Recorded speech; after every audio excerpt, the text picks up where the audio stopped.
So hello my dear student, welcome to our channel Unique Literature World Study. This is class number 2nd of Anglo-Saxon Age. I have started a series for UGC NET, UTPG, English Literature, Assistant Professor, all state sets exam plus all literature exams. So this is series number 2nd in which we will talk about Anglo-Saxon Age. Already I have uploaded Anglo-Saxon class 1st and this is class number 2nd of Anglo-Saxon Age. So if you didn't subscribe my channel, please go and subscribe my channel. My channel name is Unique Literature World Study, where you can find each and everything related to all literature exams at free of cost. And if you want to download the PDF of all lectures, so join my telegram channel. My telegram channel's link is in YouTube description box. So already we have studies about Anglo-Saxon Age, most important historical backgrounds, characteristics, and in this video we will talk about characteristics of the Anglo-Saxon Age. And I have uploaded the PDF in my telegram channel. You can join my telegram channel to get a PDF. So as you can see that characteristics of the Anglo-Saxon Age. Anglo-Saxon Age की characteristics की हम बात करेंगे तो it reflects the life, beliefs, customs and value of the Anglo-Saxon people. ये Anglo-Saxon people के जो Anglo-Saxon लोग हैं उनके customs, beliefs और values को reflects करता है. Literature of this age developed from an oral tradition and later incorporated Christian influence. इस age का जो literature है वो कैसा था, उसका जो डेवलपमेंट हुआ वो कैसे ओरल ट्रेडिशन है. इस एज में जो लिटरेचर जितने भी लिखे मतलब हैं वो ओरल ट्रेडिशन से हमें मिलते हैं. बाद में इसमें क्रिश्चियन इन्फ्लुएंस भी देखने को मिलता है. Creating a unique blend of heroic paganism and Christian morality. और यहाँ इस एज का जो लिटरेचर है उसमें हमें हीरोइक पैगनिज्म और क्रिश्चियन मोरालिटी का एक ब्लेंड देखने को मिलता है जो एक यूनिक ब्लेंड क्रिएट करता है लिटरेचर में. तो कैरेक्टरिस्टिक्स की हम पॉइंट टू पॉइंट बात करेंगे. तो सबसे पहला है heroic spirit. Most important characteristics exam में पूछा गया है. This is most important, so don't forget it. The most prominent feature of Anglo-Saxon literature is its heroic ideal. अभी मैंने आपको बताया Anglo-Saxon literature का जो most important characteristics है, features है, वो क्या है? Heroic ideal. क्यों? देखिए, जो हीरोज होते थे उनसे ये एक्सपेक्ट किया जाता था. यानी जो ओल्ड इंग्लिश लिटरेचर लिखा गया है उसमें जितने भी हीरोज हैं, जितने भी हीरोइक कैरेक्टर्स हैं, उन्हें हमें मतलब उनसे क्या एक्सपेक्ट किया जाता था? तो हीरोज वेयर एक्सपेक्टेड. तो हीरोज से ये एक्सपेक्टेड किया जाता था कि वो कैसे हो? We fearless in battle. युद्ध में निडर हो, यानी निडरता से पूरा युद्ध लड़े. प्रोटेक्ट दियर पीपल. अपने लोगों की हिफाजत करे, उनको प्रोटेक्ट करे, उनकी रक्षा करे. Fight evil. बुराई से लड़े. कीप प्रोमिसेस, मतलब अपने वादे पर कायम रहे. Win ever lasting fame. और अंत तक प्रसिद्धि जीतते रहे. The Anglo-Saxon hero valued glory more than life itself. जो एंग्लो-सैक्सन के जो हीरोज होते थे, जो हीरोइक कैरेक्टर होते थे, उनके लिए ग्लोरी ज़्यादा इम्पोर्टेंट थी. उनके जीवन से बढ़कर उनके लिए उनकी ग्लोरी ज़्यादा इम्पोर्टेंट होती थी. For example Beowulf. आप सभी ने पढ़ा होगा बियोवुल्फ. ये first epic, national epic of England है. तो बियोवुल्फ क्या है? Portraits the ideal hero who defeats monster to protect society. जो बियोवुल्फ है वो आइडियल हीरो को प्रोटेक्ट करता है. कैसा प्रोटेक्ट करता है? तो आइडियल हीरो. इसमें आइडियल हीरो को दिखाया गया. बियोवुल्फ एक आइडियल हीरो है जो मोनेस्टर से पूरे सोसाइटी को क्या करता है? प्रोटेक्ट करता है. जैसे ग्रेंडर्स की मदर से वो लड़ता है और फिर ड्रैगन से लड़ता है. तो पूरे मोनेस्टर से हर एक बुराई से लड़ता है और अपने सोसाइटी की, अपने प्रजा की क्या करता है? रक्षा करता है, हिफाजत करता है. फैक्ट की बात करें तो heroism is the central theme of Anglo-Saxon literature.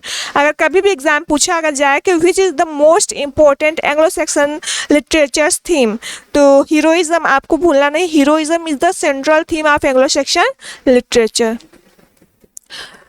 Next है ओरल ट्रेडिशन। हम जैसा कि मैंने अभी आपको बताया कि जो ओल्ड इंग्लिश थी, एंग्लो सेक्शन एज था, उसमें ओरल ट्रेडिशन का बहुत ज़्यादा मान्य था। यानी जो भी स्टोरीज, जो भी कहानियाँ कही गई वो ओरल मतलब ओरली पास की गई। यानी किसी ने कोई कहानी सुनाई, फिर दूसरे लोगों ने उसको कहानी सुनाई, तो ये ओरल ट्रेडिशन इसे कहते हैं।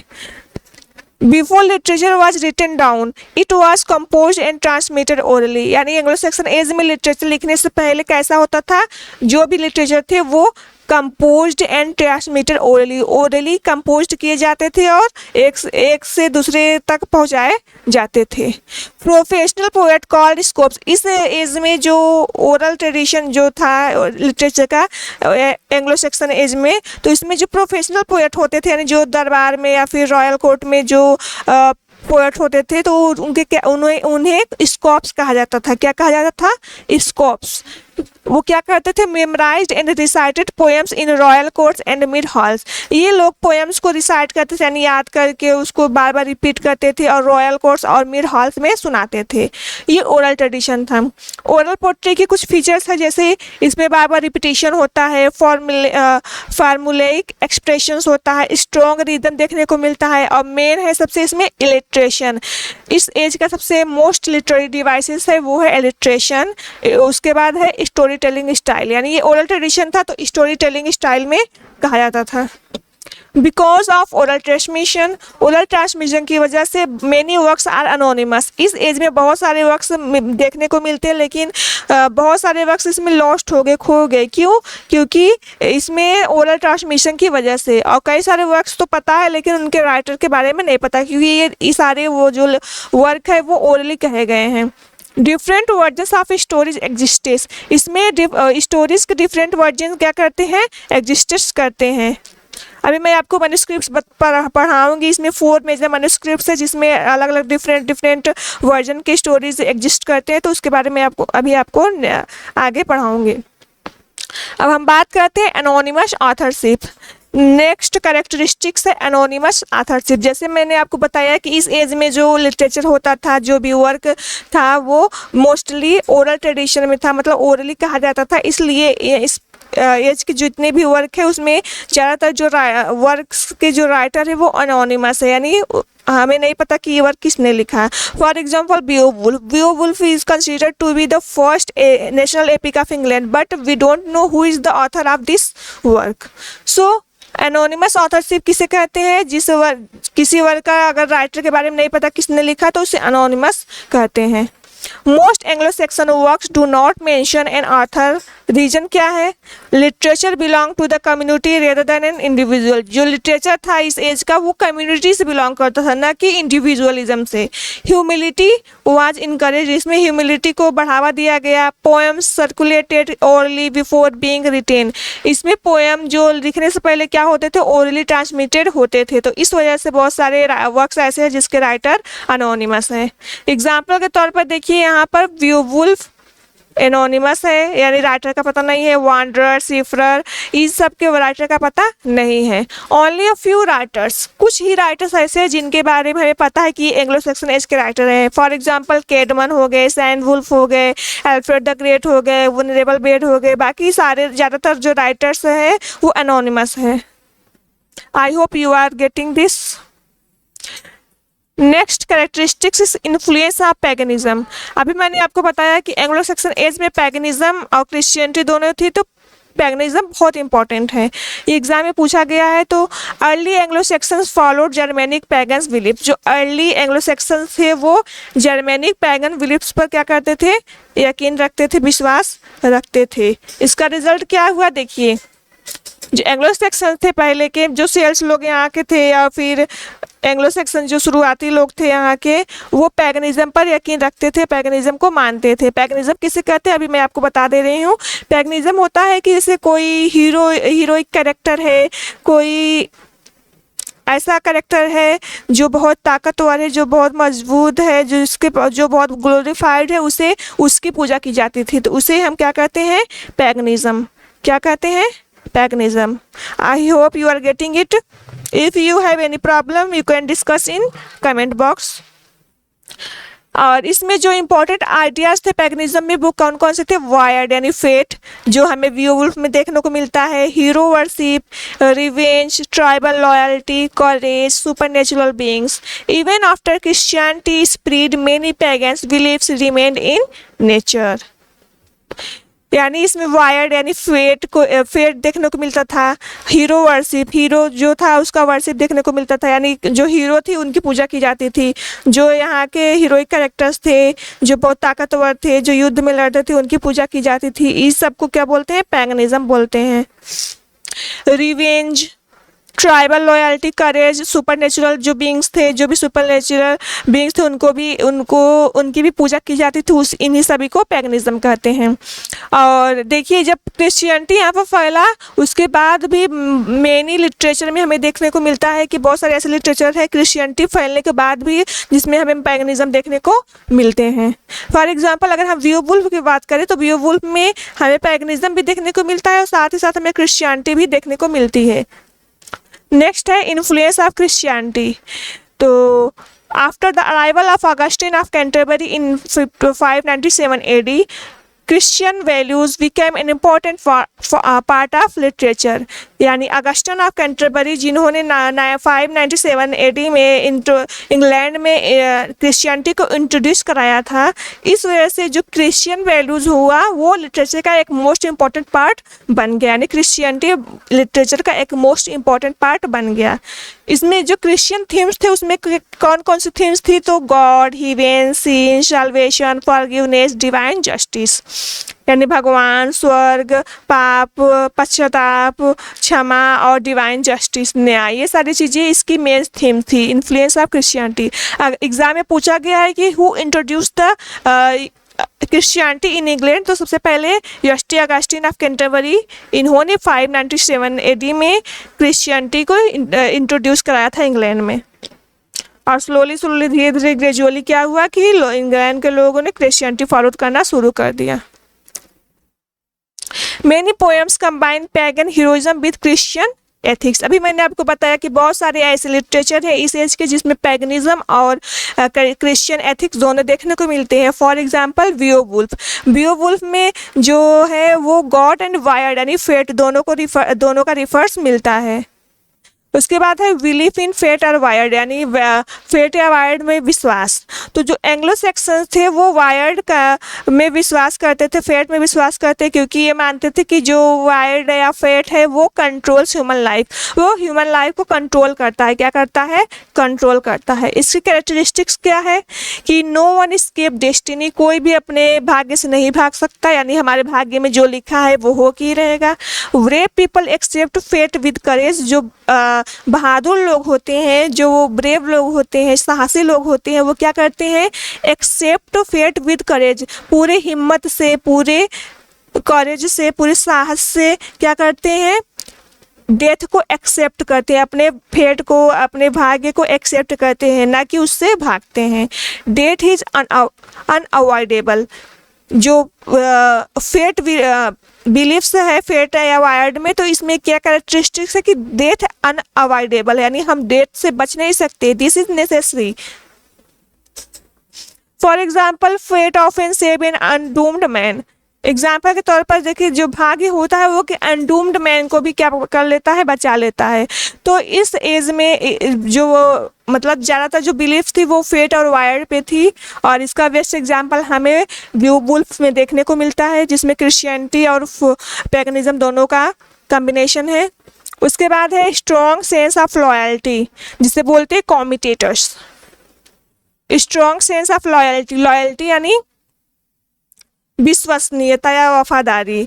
तो इस एज में लॉयल्टी का बहुत ज़्यादा इम्पोर्टेंस है, जिसे कॉमिटेटर्स बोलते हैं।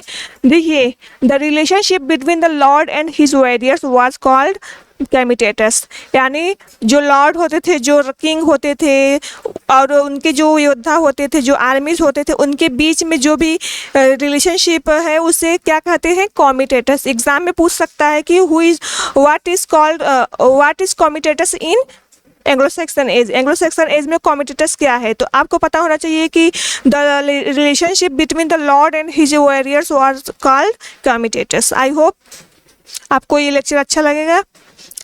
इसमें जो किंग होते हैं वो अपने क्या प्रॉमिस करते हैं, जो किंग होते हैं वो द किंग प्रॉमिस प्रोटेक्शन, यानी सभी की प्रोटेक्शन करना, यानी अपने योद्धाओं की क्या करना, प्रोटेक्शन करना, उन्हें रिवार्ड देना और उन्हें ट्रेजर यानी खजाना देना। और जो वॉरियर्स होते हैं वो अपने किंग से क्या प्रॉमिस करते हैं, लॉयल्टी यानी वफादारी। This is main theme. देखिए जो इसमें कॉमेंटेटर्स है, इसमें जो योद्धा है वो उनसे ये एक्सपेक्ट किया जाता है कि वो अपने किंग्स के लिए क्या हो, लॉयल हो यानी वफादार हो। मिलिट्री सर्विस, अपनी सर्विस को, जो मिलिट्री सर्विस है उसको पूरी ईमानदारी से करें। एंड सेक्रीफाइस, और त्याग दें, यानी युद्ध में अपने किंग को बचाने के लिए अपने प्राण भी त्याग सकते हैं। Breaking loyalty was considered a great dishonour. इस एज में अगर कोई भी लॉयल्टी को क्या करता था, ब्रेक करता था, लॉयल्टी यानी वफादारी को नहीं निभाता था, तो उसे बहुत बड़ा डिसऑनर समझा जाता था, अपमान समझा जाता था। एग्जाम्पल के लिए देखिए जो विगलैफ है, वियरवुल्फ है, जिस वियरवुल्फ एक ऐसा वर्क है जिसमें हमें एंग्लो सैक्सन्स के सारे फीचर्स देखने को मिलते हैं। तो जो विगलैफ है वो remains loyal to Beowulf when others flee, यानी जब वियरवुल्फ फाइट करता है ड्रैगन से तो उसके साथ बहुत सारे उनके वॉरियर्स होते हैं, लेकिन जो विगलैफ होता है वही एक ऐसा रिमेन मतलब लॉयल होता है जो इनके साथ लास्ट मोमेंट तक खड़ा रहता है, बाकी सारे तो भाग जाते हैं। तो विगलैफ इसका बेस्ट एग्जाम्पल है। एग्जाम में अगर आप कोई डिस्क्रिप्टिव राइटिंग करें तो आप इस टाइप से एग्जाम्पल के तौर पे ये बेवुल्फ का एग्जाम्पल दे सकते हैं। उसके बाद हम बात करेंगे एलिजिएक मूड। एलिजिएक मूड, बहुत सारे एंग्लो सैक्सन पोएम्स ऐसे हैं जो क्या करते हैं, loneliness, exile, loss, death, separation और सफरिंग को एक्सप्रेस करते हैं, यानी अकेलापन, एग्जाइल, लॉस, हानि, डेथ यानी मृत्यु, सेपरेशन, अलगाव और सफरिंग, कष्ट, इन सबको क्या करते हैं, एक्सप्रेस करते हैं। फॉर यही सारे जो दिस सॉरोफुल टोन, यानी जो सॉरोफुल टोन होता है उसे एलिजिक मूड कहते हैं। अगर आपसे पूछा जाए कभी कि what is elegiac mood in poetry, in old English poetry, तो the sorrowful tone is called the elegiac mood. जो सॉरोफुल, जो दुखपूर्ण टोन होता है उसे कहते हैं elegiac mood. For example the Wanderer, the Seafarer, the Wife's Lament, ये सब क्या है, एलजी है, इन सबको एलिजिक मूड में लिखा गया है। उसके बाद है लव ऑफ नेचर। इस एज में हमें लव ऑफ नेचर भी देखने को मिलता है जो इस प्रकार से डिस्क्राइब किया गया है। जैसे इन सब में जो कॉमन इमेज है वो sea, storm, ice, snow, forest, birds, mountains. इस एज के जो लिटरेचर है उसमें हमें सी यानी समुद्र, स्टॉर्म, आंधी, ice, snow, forest, birds, mountains, ये सारे फीचर्स देखने को मिलते हैं, ये सारी इमेज देखने को मिलते हैं। तो इससे हमें ये पता चलता है कि इस एज में लव ऑफ नेचर है। Nature often symbolizes human emotion and life's hardships।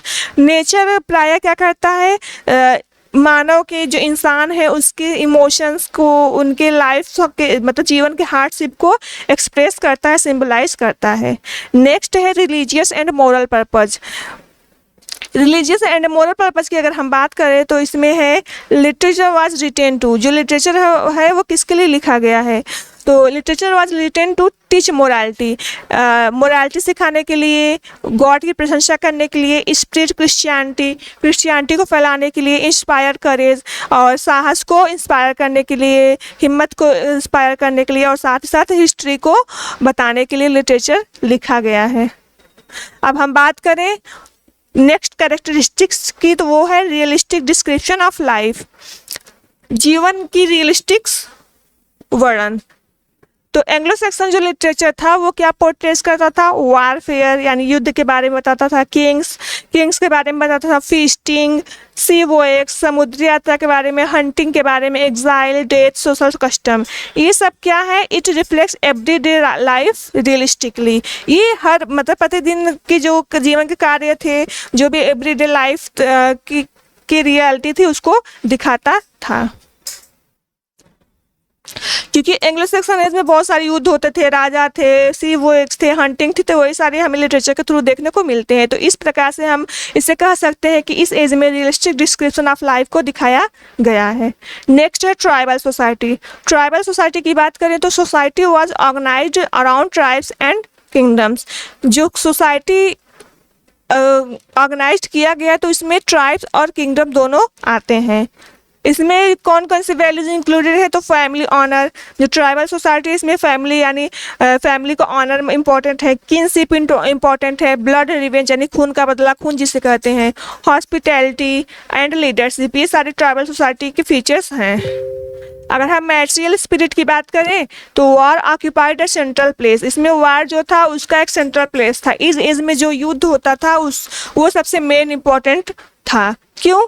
इसमें वॉरियर से ये एक्सपेक्टेड किया जाता था कि वो ब्रेवली फाइट करे, अपने किंग की रक्षा करे और लोगों की रक्षा करें। वेपन्स, इस एज में जो भी हथियार यूज होते थे वो मोस्टली कौन कौन से होते थे, तो स्वॉर्ड यानी तलवार, स्पीयर्स जिसे भाला कहते हैं, शील्ड्स एंड हेलमेट्स, ये सारे वेपन्स इस एज में यूज होते हैं। सिंप्लिसिटी ऑफ स्टाइल, अगर हम सिटी ऑफ स्टाइल की बात करें तो इसमें स्टाइल जो लैंग्वेज था वो क्या था, direct, powerful, vigorous and serious language इसमें यूज होता था। There is a little ornamentation compared with later medieval literature. उसके बाद है rich use of alliteration devices. इस एज में अलिट्रेशन डिवाइसेस का बहुत सारा यूज हुआ है, तो हम एक एक करके सारा पढ़ेंगे। सबसे पहला है एलिट्रेशन। एलिट्रेशन क्या है? The repetition of initial consonant sound. Consonant sound का जो बार बार रिपीटिशन होता है उसे क्या कहते हैं? एलिट्रेशन कहते हैं। For example, bright blade broke, bright blade broke. This is the defining poetic techniques of old English words. ये ओल्ड इंग्लिश वर्ड्स का सबसे डिफाइनिंग पोएटिक टेक्निक्स है। अभी मैंने आपको बताया कि अगर कभी भी पूछे कि which is the most important literary devices of Anglo Saxonist, तो आपको एलिट्रेशन ही लगाना है, क्योंकि इस एज में एलिट्रेशन का बहुत ज़्यादा यूज हुआ है, क्योंकि जो भी वर्क्स थे वो ज़्यादातर ओरली ट्रांसमिटेड किए गए, तो इस वजह से एलिट्रेशन का बहुत ज़्यादा यूज हुआ है। नेक्स्ट है कैनिंग्स। कैनिंग्स क्या है? A kenning is a metaphorical compound expression. Metaphorical compound expression को क्या कहते हैं? कैनिंग कहते हैं। एग्जाम्पल के लिए जब ये हम देखिए अभी हम क्या कहते हैं? सी कहते हैं, समुद्र को सी कहते हैं, लेकिन अगर हम कैनिंग्स की बात करें तो कैनिंग्स में इसे वेल रोड कहते हैं, यानी मेटाफिजिकल कंपाउंड एक्सप्रेशन इसमें देखने को मिलता है। वेल रोड यानी सी, समुद्र में वेल रहते हैं, वेल मछली रहती है, तो इसमें हम वेल रोड इसे कहते थे। बोन हाउस, बॉडी को हम क्या कहते थे? Bone house. हमारा जो बॉडी बना है वो हड्डियों से बना है, हड्डियों से मसल से बना है, तो इसे हम बोन हाउस कहते थे। रिंग गिवर, रिंग गिवर यानी जो किंग होता था वो क्या देता था? अपनी अंगूठी, अपनी ज्वेलरी देता था अपनी प्रजा को, योद्धाओं को, तो इसे हम रिंग गिवर बोलते थे। बैटल स्वीट, बैटल स्वेट, जो बैटल युद्ध में पसीने होते थे यानी बहुत ज़्यादा मेहनत होती थी, तो उसे ब्लड बोलते थे। जैसे ब्लड है ना, तो उसको हम कैनिंग्स में बैटल स्वेट कहते हैं। उसके बाद है सन, तो स्काई कैंडल, स्काई कैंडल को हम इस टाइम पे क्या बोलते हैं? सन बोलते हैं। तो आई होप आपको समझ में आ रहा होगा, ये जो इधर का वर्ड है ये सारे कैनिंग्स है, और इधर हमारा रियल वर्ड है। तो कैनिंग क्या होता है? मेटाफोरिकल कंपाउंड एक्सप्रेशन, और ये एग्जाम में पूछा गया, तो आई होप आपको ये याद रहेगा। उसके बाद आता है कैजुरा। कैजुरा क्या है? अ पॉज, एक पॉज होता है, यानी एक रुकावट होती है in the middle of the poetic line. जब हम कोई पोएटिक लाइन बोलते हैं तो उसमें हम बीच में एक कॉमा दे देते हैं, कुछ पॉज कर देते हैं, ताकि नेक्स्ट पार्ट को हम फिर से शुरू कर सकें। नहीं तो अगर हम कंटिन्यू ऐसे बोलते रहेंगे बिना पॉज के, तो हमारा कोई भी वर्क अच्छा से ट्रांसमिटेड नहीं हो पाएगा। तो इसलिए कैजुरा मोस्ट इंपॉर्टेंट लिटरेरी डिवाइसेस है इस एज का। और ये अभी जून 2025 में ये पूछा गया है कैजुरा किसे कहते हैं, तो अब पॉज है। ये क्या है? पॉज है। बीच में एक जो पॉज होता है ना, जिसे हम कोई लाइन को रोकते हैं, उसी को बोलते हैं। ये ओरल रिसाइटेशन में बहुत ज़्यादा मदद करता है। उसके बाद आता है वेरिएशन। वेरिएशन भी इसका मोस्ट इंपॉर्टेंट लिटरेरी डिवाइसेस है। क्यों? क्योंकि द सेम पर्सन और object is described using different expression. Variation में हम सेम पर्सन या सेम ऑब्जेक्ट को अलग अलग एक्सप्रेशन से, अलग अलग डिफरेंट एक्सप्रेशन से क्या करते हैं? डिस्क्राइब करते हैं, तो उसे हम वेरिएशन कहते हैं। उसके बाद आता है heroic code.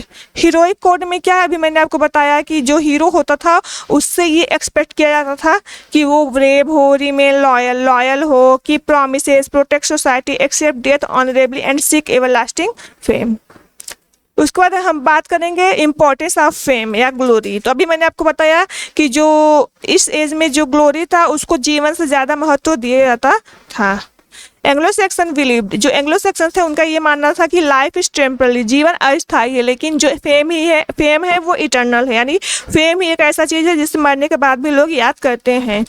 Heroes desired lasting reputation after death, hero की ये डिज़ायर होती थी, यह इच्छा होती थी कि वो मरने के बाद भी लोग उसका रिपुटेशन अच्छा रहे, लोग उसे याद करें।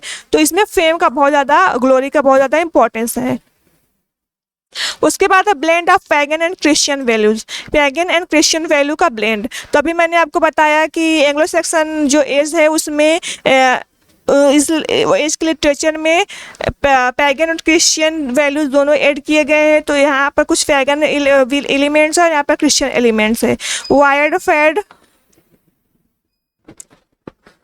तो जो वायर्ड या फेट है, अगर ये पैगन एलिमेंट्स है, लेकिन अगर हम क्रिश्चियन एलिमेंट की बात करें तो इसकी जगह पे गॉड है। हीरोइक कोड, पैगन एलिमेंट्स में अगर हीरोइक कोड है तो क्रिश्चियन एलिमेंट्स में ह्यूमिलिटी है। अगर पैगन एलिमेंट्स में ब्लड रिवेंज है यानी खून का बदला खून, तो क्रिश्चियन एलिमेंट्स में फॉरगिवनेस यानी माफ़ी। अगर पैगन एलिमेंट्स में ग्लोरी है तो क्रिश्चियन एलिमेंट्स में सैल्वेशन। मोनेस्टर्स है तो इधर डिवाइन जस्टिस। तो आई होप आपको ये पूरा चार्ट मैं आपको वीडियो अपने पीडीएफ में दे दूंगी, तो आप वहाँ से इसको पढ़ सकते हैं। और जो बियोवुल्फ है इसमें दोनों ट्रेडिशन कंबाइंस हैं, यानी पैगन एलिमेंट्स और क्रिश्चियन एलिमेंट्स दोनों देखने को मिलते हैं। उसके बाद है इंपॉर्टेंस ऑफ सी। अभी मैंने आपको बताया कि यहाँ पर लव ऑफ नेचर दिखाया गया है इस एज के लिटरेचर में। तो इसमें जो सी है उसका बहुत इंपॉर्टेंस है, क्योंकि जो सी होता है वो सिम्बलाइज करता है किस चीज़ को, एडवेंचर को, डेंजर को, एग्जाइल को, जर्नी को और टेस्टिंग ऑफ करेज को। एग्जाम्पल के लिए द सीफरर है और द बियोवुल्फ है। बियोवुल्फ जो है इसका बेस्ट एग्जाम्पल है, क्योंकि इसमें सी को दिखाया गया है, समुद्र को सिम्बलाइज किया गया है, इसमें एडवेंचर, डेंजर, एग्जाइल, जर्नी सब चीज़ दिखाया गया है। उसके बाद है हिस्टोरिकल इंपॉर्टेंस। तो जो लिटरेचर है इस एज का वो क्या प्रिजर्व करता है, tribal history, heroic legend, national identity, religious belief and culture tradition, ये सारे इसके फीचर्स हैं इस एज के लिटरेचर के। It forms the foundation of English literary history. तो ये जो सारे फीचर्स थे, कैरेक्टरिस्टिक्स है, ये इंग्लिश लिटरेरी हिस्ट्री को फाउंडेशन करता है, निर्माण करता है।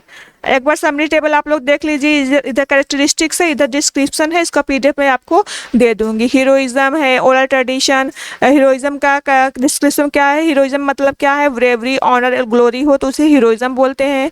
स्टोरीज पास्ड बाय स्कोप्स, इस स्कोप्स की तरह जो स्टोरी एक लोग से दूसरे लोग में पास किए गए, कहे गए, तो वो ओरल ट्रेडिशन है। इसी प्रकार से most works have no named author, बहुत सारे वर्क्स जिसके ऑथर का नाम नहीं है तो वो अनोनिमस ऑथर है। ये सारा समरी टेबल आपको मेरे पीडीएफ में मिल जाएगा, वहाँ से आप इसको डाउनलोड करके पूरा पढ़ सकते हैं। ये सब तो मैंने आपको पढ़ा दिया, एक बार ये शॉर्ट में है, आप एक बार रिवाइज कर लेंगे तो आपको याद रहेगा। उसके बाद हम बात करते हैं the 4 major manuscripts of Anglo Saxon age, या फिर जिसे ओल्ड इंग्लिश पीरियड कहते हैं। तो एंग्लो सेक्सन एज का अगर हम कोई मोस्ट इंपॉर्टेंट फीचर्स की बात करें तो वो है 4 मेजर मैन्युस्क्रिप्ट्स। ये जो 4 मेजर मैन्युस्क्रिप्ट्स है एंग्लो सेक्सन का, ये हमें सारे वर्क्स के बारे में डिटेल में बताता है। तो चलिए देखते हैं। सबसे पहले one of the greatest achievement of the Anglo Saxon age 449 to 1066 AD। Anglo Saxon age का अगर हम सबसे ग्रेटेस्ट अचीवमेंट की बात करें तो वो क्या है, 4 manuscripts is the preservation of its poetry in 4 major manuscripts, जिसे कोटिक्स बोलते हैं। हमें इस एज के जितने भी लिटरेचर के बारे में पता है तो वो इसी 4 मैन्युस्क्रिप्ट से ही पता है। अगर ये 4 मैन्युस्क्रिप्ट्स ना होता तो हमें इस एज के लिटरेचर के बारे में कुछ भी पता ना होता। Almost all surviving Old English poetry is preserved in these 4 manuscripts। लगभग जितने भी ओल्ड इंग्लिश पोट्री है वो इसी 4 मैन्युस्क्रिप्ट्स में देखने को मिलते हैं। Without them, many masterpieces of English literature, including Beowulf, would have been lost। अगर ये मैन्युस्क्रिप्ट ना होता तो बहुत सारे इंग्लिश लिटरेचर के जो मास्टरपीस है जैसे कि बियोवुल्फ, वो आज हमारे भी दरमियान ना होता। तो ये 4 मैन्युस्क्रिप्ट्स कौन कौन से हैं देख लेते हैं। पहला एक्स्टर बुक, दूसरा है वर्सेली बुक, तीसरा है जोनिस मैन्युस्क्रिप्ट और चौथा है नोबेल कोडेक्स। अब ये सारे जो मैन्युस्क्रिप्ट्स हैं 4 वो इम्पोर्टेंट क्यों है, क्योंकि इसमें हीरोइक पोट्री है, रिलीजियस पोट्री है, एलिजीज है, रीडर्स है, सेंट्स लाइफ यानी जो संत महात्मा होते हैं उनके जीवन के बारे में है, बाइबलिकल पोएम्स है, बाइबल से रिलेटेड जितने भी पोएम है, हिस्टोरिकल ट्रेडिशन, ये सारी चीज़ें हमें इसी मैन्युस्क्रिप्ट से देखने को मिलते हैं। They are the principal source of old English literary culture. ये ओल्ड इंग्लिश लिटरेरी कल्चर के प्रिंसिपल सोर्स है जहाँ पर हमें सारे लिटरेचर के बारे में देखने को मिलता है। एक बार ओवरव्यू टेबल आप देख लीजिए, ये सारे मैन्युस्क्रिप्ट्स हैं, उसका जो मतलब अप्रोक्सीमेटली जो डेट है, क्योंकि क्रोनोलॉजी ऑर्डर में आता है तो आपको याद होना चाहिए Exeter, Vercelli, Junius and Nowell codex, ये 4 मैन्युस्क्रिप्ट्स है, इनके डेट हैं, ये इसके मेन कंटेंट है, इसमें कौन कौन सी चीज़ें मिली हैं, जैसे कि एक्स्टर बुक में हमें एलिजीज, रीडर्स, विजडम पोएम देखने को मिलते हैं, वर्सेली में religious poems and prose, Junius manuscript में biblical poetry and Nowell Codex में हीरोइक लिटरेचर। और फेमस वर्क के एग्जाम्पल भी है तो यहाँ see the Wanderer, Seafarer, Wife's Lament है, एल्जिक, रीडर्स, इस सब में। और जो वर्सेली बुक है इसमें the dream of the rood, Elene Andreas. और जो बाइबलिकल है उसमें जेनेसिस, एक्सोडस, और डैनियल, क्राइस्ट एंड सैटन। और जो हीरोइक लिटरेचर है इसमें वुल्फ और जूडिथ। तो ये आपको पीडीएफ में मिल जाएगा सारा। अब नेक्स्ट मूव करते हैं नेक्स्ट टॉपिक पे, तो इनको हम डिटेल में पढ़ेंगे। सबसे पहले एक्स्टर बुक। एक्स्टर बुक क्या है, तो one of the oldest surviving collection of old English poetry. Old English poetry का सबसे ओल्डेस्ट सर्वाइविंग कलेक्शन क्या है, द एक्स्टर बुक। इसका जो नाम रखा गया है वो एक्स्टर सिटी के नाम पे रखा गया है, where it has been preserved. और वर्तमान में ये एक्स्टर सिटी में ही ये मैन्युस्क्रिप्ट्स प्रेजेंट है। कब आया ये, तो 970 एडी में करीबन आया। और प्रेजेंट लोकेशन इसका क्या है, तो एक्स्टर कैथेड्रल लाइब्रेरी में ये अभी रखा गया है। डोनेटेड बाय तो लोफ्रिक इन द 11th सेंचुरी इसको ये मैन्युस्क्रिप्ट डोनेटेड है। कंटेंट्स की बात करें तो इसमें कौन कौन सी चीज़ें शामिल है, रिलीजियस पोएम है, एल्जीज है, विजडम पोएम्स है, करीबन 100 रीडल्स है और लिरिक्स हैं। फेमस पोएम्स की बात करें तो एक्स्टर बुक में the Wanderer, Seafarer, the Wife's Lament, the Wulf and वाइकर, the Husband's Message, the Exeter Book, riddles, ये सारी चीज़ें इसमें पोएम्स इसमें इंक्लूडेड हैं। अगर कैरेक्टरिस्टिक्स की बात करें तो इसमें एल्जियक टोन है, लॉनलीनेस है, एग्जाइल है, नेचर है, क्रिश्चियन मोरालिटी है, विजडम लिटरेचर है। इंपॉर्टेंस क्यों है, क्योंकि it is the greatest source of old English elegiac poetry. ये ओल्ड इंग्लिश एल्जिक पोट्री के सबसे ग्रेटेस्ट सोर्स माना जाता है। उसके बाद सेकंड है वर्सेली बुक। तो वर्सेली बुक ये भी एक इम्पॉर्टेंट मैन्युस्क्रिप्ट है, इसके बारे में देख लेते हैं। इसमें रिलीजियस प्रोज और पोट्री जैसे वर्क्स देखने को मिलते हैं। ये अराउंड 975 एडी में आया। प्रेजेंट लोकेशन ये कहाँ है, तो वर्सेली कैथेड्रल लाइब्रेरी में है। और इट इज़ अनयूजुअल, ये एक अनयूजुअल है because it is preserved in Italy rather than England, क्योंकि ये इंग्लैंड के बजाय कहाँ पर है, इटली में रहा, इटली की लाइब्रेरी में है, तो इसलिए इसे अनयूजुअल माना जाता है, क्योंकि ये जो मैन्युस्क्रिप्ट्स है वो इटली में प्रेजेंट है, ना कि इंग्लैंड में। कंटेंट्स की बात करें तो इसमें homily, saints life, religious poem, ये सारी चीज़ें देखने को मिलती है।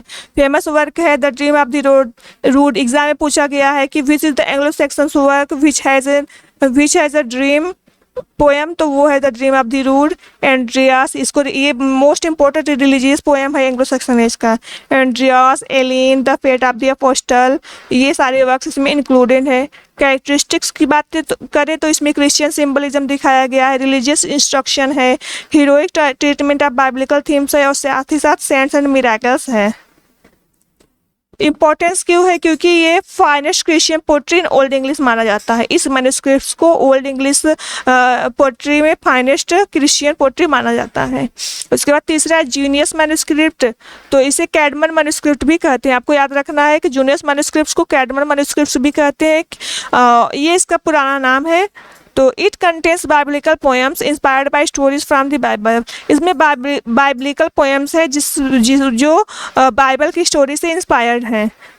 ये इसका जो डेट है वो अराउंड 1000 एडी में आया, 1000 एडी में। और प्रेजेंट लोकेशन इसका है तो वो है बोडलियन लाइब्रेरी में रखा गया है। और इसका नाम कैसे पड़ा, तो फ्रांसिकस जूनियस जो थे उन्होंने इस मैन्युस्क्रिप्ट को ऑन किया था, इसलिए इसका नाम जूनियस मैन्युस्क्रिप्ट पड़ा। कंटेंट की बात करें तो इसमें बाइबलिकल नरेटिव्स इन पोएटिक फॉर्म, जो बाइबल के जो भी स्टोरीज है उसे नरेटिव फॉर्म में लिखा गया है। और फेमस वर्क्स है Genesis, Exodus, Daniel, Christ and Satan. Characteristics है बाइबलिकल स्टोरीज इसमें है, क्रिश्चियन थियोलॉजी है, हीरोइक स्टोरी है, ड्रामेटिक नरेशन है। इम्पोर्टेंस क्यों है? क्योंकि यह it shows how biblical materials was adopted into Anglo Saxons heroic tradition. यह दिखाता है कि कैसे बाइबलिकल मटेरियल को एंग्लो सेक्शन एज में मतलब एंग्लो सेक्शन हीरोइक ट्रेडिशन में अडॉप्टेड किया गया।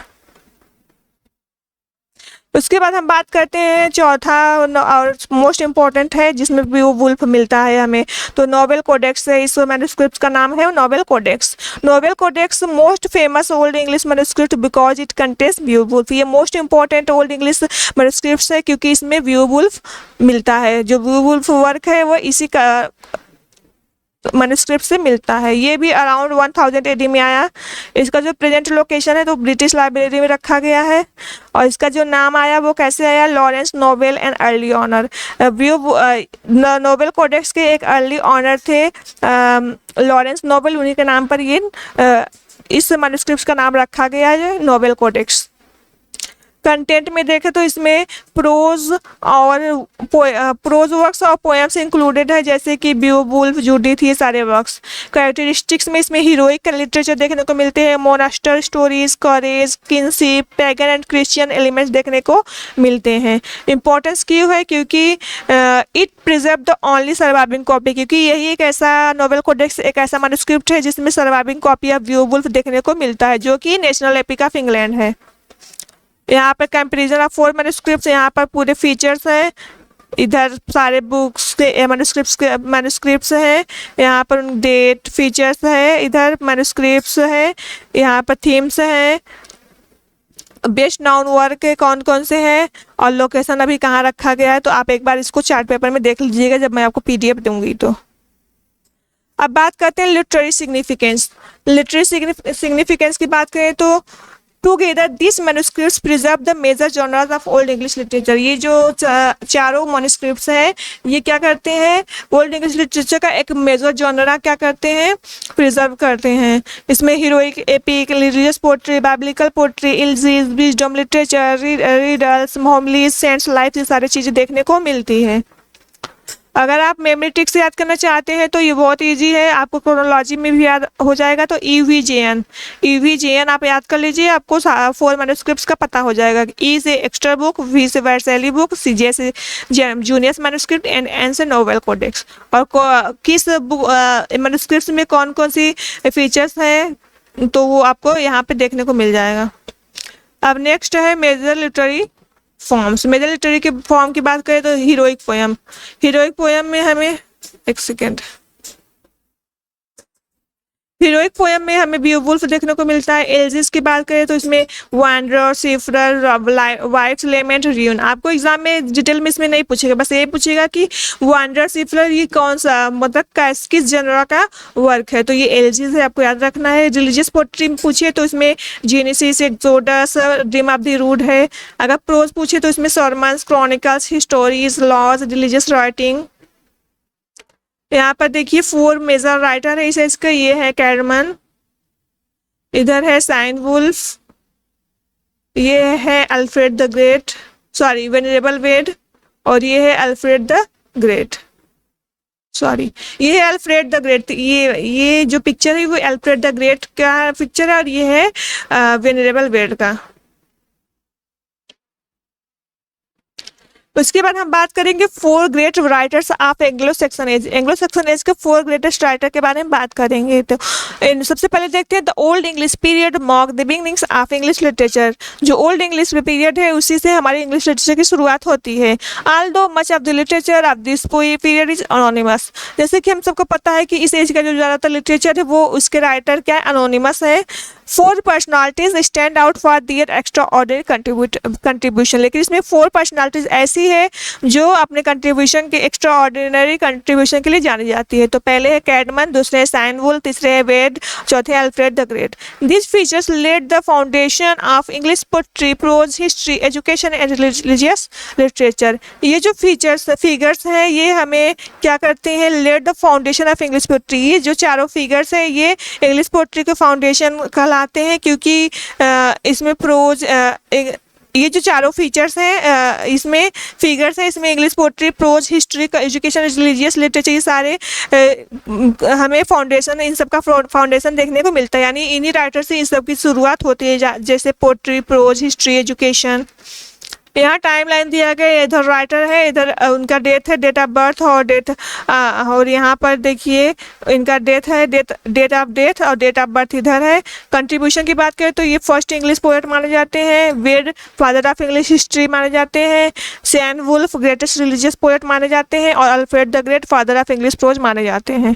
तो सबसे पहले हम बात करेंगे कैडमन की, जिसे फर्स्ट इंग्लिश पोएट कहते हैं। इंट्रोडक्शन में अगर इनकी बात करें तो ये he is regarded as the first known English poet। इन्हें फर्स्ट यानी पहला इंग्लिश पोएट माना जाता है। क्यों? Because he is the earliest English poet whose name has been preserve, क्योंकि ये अर्लीस्ट इंग्लिश पोएट है जिनका नाम बताया जाता है। सबसे पहले his life is described by Bede in ecclesiastical history of the English people.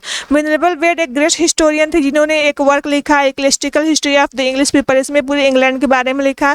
तो इन्हीं के वर्क में हमें ये कैडमन के बारे में देखने को मिलता है। अर्ली लाइफ की बात करें तो ये lived at the monastery of Whitby, ये वाइटबी मोनास्ट्री में रहते थे। Worked as a cow herd का जैसा वर्क करते थे, मतलब इनका जो प्रोफेशन था वो काउ हर्ड, गाय को चराने वाला इनका काम था। हैड नो फॉर्मल एजुकेशन, इनका कोई भी फॉर्मल एजुकेशन नहीं था। Could not compose poetry initially, ये पोट्री को मतलब शुरुआत में ये पोट्री को कंपोज नहीं कर सकते थे। तो एक डिवाइन ड्रीम इनको आया, इसके बारे में हम आपको बता देते हैं। इनको एक डिवाइन ड्रीम आया, दैवीय स्वप्न आया, जिसमें अकॉर्डिंग टू वेड, जो वेड का जो the classical history of English people है उससे हमें पता चलता है कि पहले जो कैडमन थे उनको पढ़ना लिखना कुछ नहीं आता था, उनको पोट्री कंपोज नहीं कर सकते थे। लेकिन फिर उनको एक दैवीय स्वप्न आया जिसमें Caedmon left a feast because he could not sing, Caedmon ने एक फीस्ट को छोड़ दिया क्योंकि वह नहीं गा सकते थे। ही फेल अस्लीप, और वो सो गए। इन अ ड्रीम में यानी अपने स्वप्न में अ हेवनली फिगर कमेंडेड हिम, एक मतलब हेवनली दैवीय फिगर उन्हें कमेंडेड किया, उन्हें बताया। Sing about the beginning of created things, यानी ये बताया कि तो आप क्रिएटेड थिंग्स के बारे में गाएं कि आप मतलब इस यूनिवर्स की शुरुआत कैसे हुई, इसे किसने बनाया। He awoke and composed hymns praising God, जब वो उनकी नींद खुली कैडमन की तो उठे और उन्होंने एक हिम्स कंपोज किया जो गॉड के प्रेस में लिखा गया, गॉड की प्रशंसा में लिखा गया है। This miracle transformed him into a poet, ये जो मिराकल हुआ इससे ये एक पोएट बन गए। अगर इनके मेजर वर्क्स की बात करें तो इनका जो कैडमन्स हाइम्स इनका मोस्ट इंपॉर्टेंट वर्क्स है। ये केवल 9 लाइन्स का हाइम्स है, ये 9 लाइन्स का हाइम्स है। The oldest surviving English poem है, इनका जो कैडमन का हाइम्स है वो ओल्डेस्ट सर्वाइविंग इंग्लिश पोएम है। इनकी थीम की बात करें तो इस वर्क की जो थीम है वो क्रिएशन ऑफ द यूनिवर्स का क्रिएशन कैसे हुआ, praise of God, Christian faith के बारे में दिखाते हैं। कैरेक्टरिस्टिक्स की बात करें इनकी पोट्री की तो रिलीजियस है, बाइबलिकल है, सिंपल लैंग्वेज है, म्यूजिकल क्वालिटी और डीप डिवोशन है। इंपॉर्टेंस है, फर्स्ट इंग्लिश पोएट इन्हें कहा जाता है। Father of old English poetry, old English के फादर कहा जाता है। Pioneer of old English religious poetry, old English religious poetry की इन्हें पायनियर मार्गदर्शन कहा जाता है। इंस्पायर्ड लेटर क्रिश्चियन पोएट, इन्होंने बात के क्रिश्चियन पोएट को भी इंस्पायर किया और साथ ही साथ इन्हें एंग्लो सैक्सन मिल्टन भी कहा जाता है। उसके बाद अगर हम दूसरे राइटर की बात करें तो वो है साइनवुल्फ, जिसे ग्रेट रिलीजियस पोएट कहते हैं। Cynewulf is one of the few Anglo Saxon poets whose identity is known because he signed his poems using unique letters. Cynewulf एक ऐसे एंग्लो सैक्सन राइटर है जिनकी आइडेंटिटी हमें उनके साइन से मिलती है, क्योंकि ये एक ऐसे राइटर है जिन्होंने अपने वर्क्स में साइन किया है और वो भी यूनिक लेटर से साइन किया है। इनका अगर टाइम पीरियड की बात करें तो 8th से लेकर 9th सेंचुरी तक इनका टाइम पीरियड है। कैरेक्टरिस्टिक्स में तो ये रिलीजियस पोएट्री लिखते थे, Christian philosophy, emotional depth, heroic style और रिच सिंबलिज्म यूज करते थे। इनका 4 मेन वर्क्स है जो ऑथेंटिकेटेड पोएम्स है इनका, वो है क्राइस्ट सेकंड, इलेन, जुलियाना और the feast of the apostles. अगर थीम्स की बात करें तो salvation, faith, martyrdom, resurrection, hope, divine grace इनके वर्क्स के थीम्स हैं। लिटरेरी स्टाइल में इन्होंने एलिट्रेशन, कैनिंग, सिंबलिज्म और क्रिश्चियन एलेगरी का यूज किया है। इंपॉर्टेंस क्यों है? क्योंकि ये ग्रेटेस्ट रिलीजियस पोएट है ओल्ड इंग्लिश लिटरेचर के, और साथ ही साथ ये हीरोइक ट्रेडिशन और क्रिश्चियन डॉक्ट्रिन को कंबाइन करके लिखते थे। फैक्ट्स क्या है? क्योंकि ये साइंड पोएम्स विद र्यून्स, ये र्यून्स से अपने पोएम्स को साइन करते थे। 4 ऑथेंटिकेटेड पोएम्स, इनका 4 ऑथेंटिकेटेड पोएम्स है, अभी मैंने आपको यहाँ पर बताया। ये 4 इनका ऑथेंटिकेटेड पोएम्स है, क्राइस्ट सेकंड, एलेन और Juliana, the feast of the apostles, और ये फेमस रिलीजियस पोएट है ओल्ड इंग्लिश के। उसके बाद तीसरे हैं the venerable Bede. The venerable Bede इनका, ये फादर ऑफ इंग्लिश हिस्ट्री जाने जाते हैं, इन्हें फादर ऑफ इंग्लिश हिस्ट्री कहा जाता है। क्यों? क्योंकि ये एक मॉन्क भी थे, हिस्टोरियन भी थे, स्कॉलर भी थे, थियोलॉजियन और टीचर भी थे। इनका बर्थ हुआ था 672 AD में और डेथ हुआ था 735 AD में। एजुकेशन की बात करें तो ये स्टडीज एंड टॉट, ये मतलब ये इन्होंने पढ़ाई भी की और ये पढ़ाते भी थे। किसको? At the monasteries of Wearmouth and Jarrow, Wearmouth और जैरो के मोनास्ट्री में ये पढ़ाते थे और वहीं पे इन्होंने स्टडीज भी की। मेजर वर्क्स इनका है तो मोस्ट इंपॉर्टेंट इनका है ecclesiastical history of the English people, जो 731 में कंपोज किया गया। इसमें क्या है? इसमें कंटेंट्स में क्या है? Conversion of England to Christianity, England का क्रिश्चियनिटी में कैसे कन्वर्सन हुआ, history of the English church, English church की history, Anglo Saxon kings, saints, missionaries, ये सारे रिकॉर्ड जो है ये हमें इनके work ecclesiastical history of the English people देखने को मिलता है, जो लैटिन लैंग्वेज में लिखा गया है। बाद में इस वर्क को इंग्लिश में ट्रांसलेट करते हैं, यानी ओल्ड इंग्लिश में ट्रांसलेट करते हैं, वो कौन करते हैं? अल्फ्रेड द ग्रेट, अभी मैं आपको आगे पढ़ाऊंगी। It also record the story of Caedmon, इसी वर्क्स में हमें कैडमन की स्टोरी के बारे में भी रिकॉर्ड मिलता है। अदर वर्क इनकी बात करें तो इन्होंने इसके अलावा theology, science, grammar, biblical studies और क्रोनोलॉजी के बारे में भी लिखा। कैरेक्टरिस्टिक्स क्या है इनकी? तो historical accuracy, clear prose, religious scholarship, careful documentation देखने को मिलता है। इंपॉर्टेंस है, इन्हें फादर ऑफ इंग्लिश हिस्ट्री कहा जाता है, preserved of Anglo Saxon history कहा जाता है, major influence on medieval historians कहा जाता है। अगर फैक्ट्स की बात करें तो अभी मैंने आपको बताया इन्होंने अपने वर्क्स को लैटिन में लिखा और एक्लेस्टिकल हिस्ट्री ऑफ इंग्लिश पीपल इनका मेजर वर्क है। इसके बाद चौथे और लास्ट राइटर है तो वो है Alfred the great. Alfred was the greatest Anglo Saxon king and one of the most influential pattern of English learning. ये एंग्लो सैक्सन के सबसे ग्रेटेस्ट किंग थे और ये मोस्ट इन्फ्लुएंशियल पैट्रन्स थे, इंग्लिश लर्निंग के सबसे बड़े देशभक्त थे। He is often called the father of English pros, इन्हें प्रायः फादर ऑफ इंग्लिश प्रोज कहा जाता है। क्योंकि because of his encouragement of pros writing and translation, इनका जो प्रोज राइटिंग और ट्रांसलेशन है इसकी वजह से इन्हें फादर ऑफ इंग्लिश प्रोज कहा जाता है। लाइफ की बात करें तो ये किंग वेसेक्स जो एंग्लो सैक्सन एज का सबसे पावरफुल किंगडम था वहाँ के राजा थे।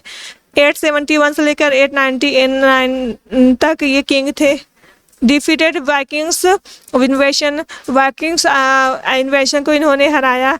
रिफॉर्म्ड एजुकेशन, शिक्षा में सुधार लाए और इनकरेज लिटरेसी, और शिक्षा में इन्होंने बढ़ावा दिया, एजुकेशन में बढ़ावा दिया।